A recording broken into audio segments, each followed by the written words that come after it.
দিনটা ছিল ২৯শে জুন।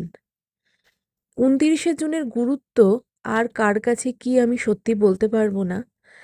তবে আমার কাছে এই দিনটার গুরুত্ব সম্পূর্ণরূপে আলাদা। যার জন্য পৃথিবীর আলো দেখা সেই মানুষটার আজ জন্মদিন। হ্যাঁ, আজ আমার মায়ের জন্মদিন। মায়ের জন্মদিনে আমি সেরকম যে প্রচুর আয়োজন করতে পেরেছি সেটা বলবো না। তবে যতটুকুনি পেরেছি আমি করেছি। দুপুরে একটু মায়ের প্রিয় খাবার যেগুলো মা খেতে ভালোবাসে সেগুলোর একটু আয়োজন করেছিলাম। তারপরে বিকেলবেলা আমি আর আমার হাজব্যান্ড দুজনে মিলে মায়ের জন্য আহ, দুটো বার্থডে কেক এনেছিলাম, যেটা মা খেতে ভালোবাসে, যেটা মানে মায়ের যে প্রিয় ফ্লেভার সেটা এনেছিলাম।